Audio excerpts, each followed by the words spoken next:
group of frogs were traveling through the woods one day, and two of them fell into a deep pit.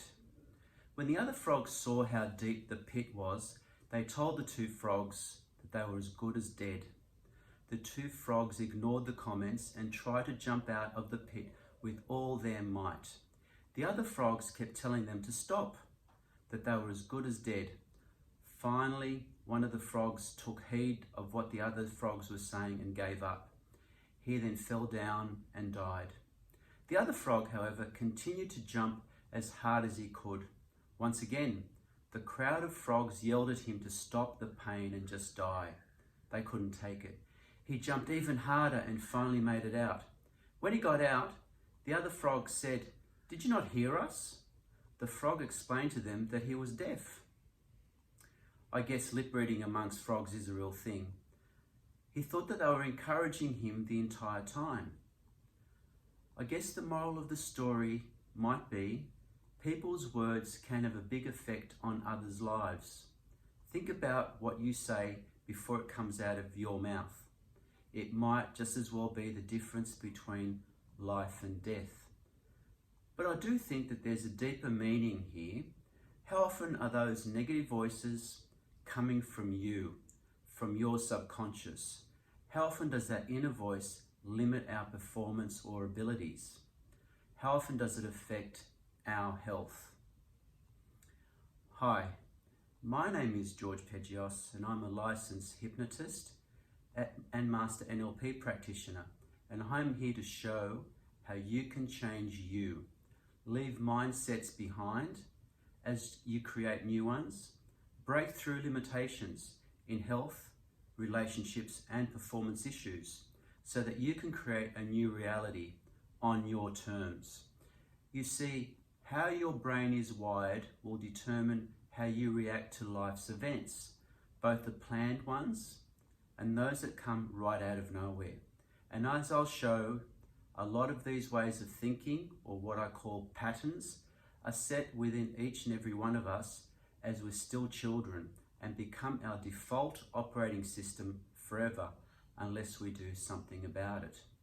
You see, as you're sitting there and listening to me, as calm and relaxed and quiet as you think you are, there's tremendous activity happening all the time under the hood. Millions of cells being replaced every day. Brain cells connecting and disconnecting from each other, often within a fraction of a second. Different electrical impulses, different chemicals and hormones being released, impacting every cell, every part of your body. Wouldn't it be fantastic if you could dial in the information, push that restart button, and do that reboot of your operating system to create a new you and a new reality? Well, I'm going to show how that can be done, because physically at least, you literally are a different person every few days. It all starts here. Don't know if you're familiar with the brain cell, also known as a neuron. It's like a tree branch or a root, seen here, connecting to many other nerve cells and using electrical impulses and chemical reactions, transmitting signals to trillions of other nerve cells, all within fractions of a second. It really is remarkable, actually. Where it gets really interesting is that these nerve cells aggregate or clump together in groups, forming little relay stations and information hubs, communicating with different centers for different reasons. You have the major traffic hub, the thalamus, working as a switching station, passing signals on to the relevant centers, then different groups of nerve cells working in sync with each other to perform different functions. It may be as basic as controlling your breathing, your heart rate and temperature on one level, to preparing for an exam or recognizing a familiar face in a crowd. Different groups of cells connect and reconnect to create these patterns of activity, all happening within a 30th of a second, seeming so fluid, so effortless, so easy. But underneath these different circuits is humming the most important set of connections. Much like that antivirus software is operating behind the scenes on your computer, the one tied into safety and survival, which controls the sympathetic nervous system, preparing you for running or staying and fighting. It links to certain parts of other operating systems to get just the necessary information so as to make that decision, often with no conscious thought, totally automatically, to keep you safe. This is responsible for increasing heart rate, releasing energy to your muscles, changes the focus of your eyes, sharpens your hearing, putting the attention to where it's necessary to keep you alive, and take away resources from where they're not really needed right now. Although this is one of the more fundamental neural networks, ancient in fact, going back to our most primitive ancestors, we also have the ability to interfere with its effectiveness and activity by how we process the information that's coming in. You see, the strength of this system, the ability to discriminate what's happening using information from previous encounters and what context we put into this, even though in a split second, even though subconsciously, can work against us. If you've developed patterns of thinking through childhood trauma or other experiences leading you to feel inadequate, unsafe, uncertain, or not being able to make a decision, we see patterns of thinking, processing of information that seem stuck in a loop, signals going from one center to another, round and round, leading to behaviors such as self-sabotaging, people-pleasing, showing off, catastrophizing, anxiety, phobias, as well as chronic health issues. The mind has made that emotional connection to that past event or events. It has become reality, and it keeps living that past traumatic experience as if it's happening or just about to happen. It keeps looking for cues in the environment in a constant state of heightened fear and alarm. You see, in this complex group of information and processing centers, there's the amygdala, which is often referred to as the fire alarm center of the brain. Each time it gets a hit, it sends a signal to the adrenal centers, which secrete adrenaline and cortisol, the well-known stress hormones, as well as affecting the thymus gland, which regulates growth, hormones, and the immune chemicals. The body relies on two systems to help with threats. The sympathetic nervous system, which is directed towards outward threats. In our past, that would have been the saber-toothed tiger. And the immune system, which is directed towards internal threats, viruses and bacteria, cuts and bruises. These systems can only operate efficiently for a few days at a time at the most. They are the short-term solutions.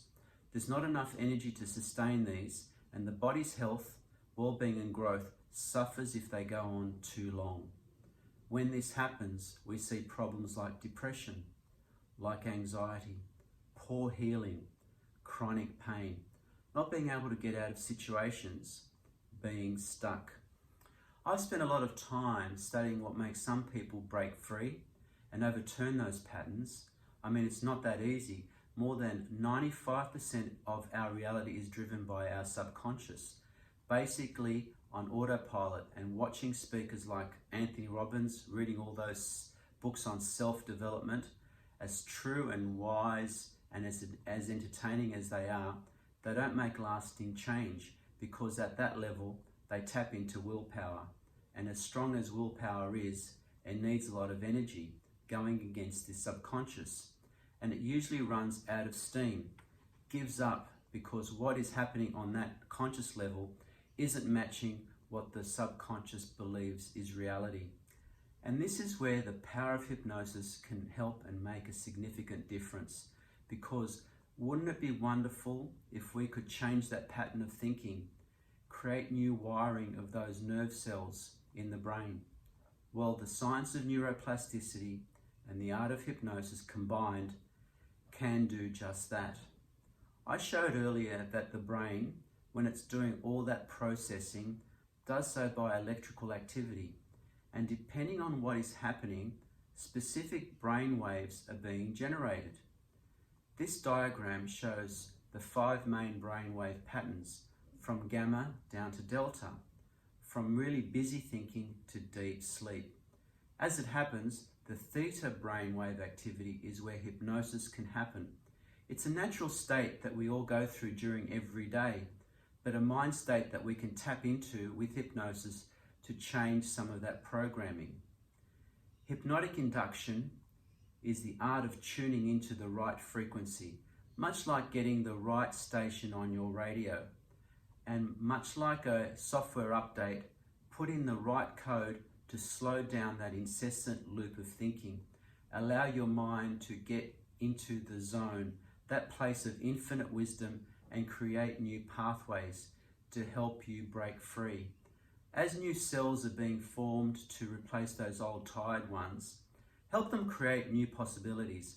Rather than that old story again and again, let new gene expressions allow new potentials rapidly, often within just 4 days, so that that trauma which lived just as real in every cell of your body be a thing of the past. I don't know if you've heard the old saying, it goes back to an ancient Greek philosopher, no man ever steps into the same river twice, for it's not the same river and he's not the same man, because everything is constantly changing. The river and you are. Even though you both appear, superficial at least, to be the same, you're always changing, but you be in control of what you want to make the change to. Make it on your terms.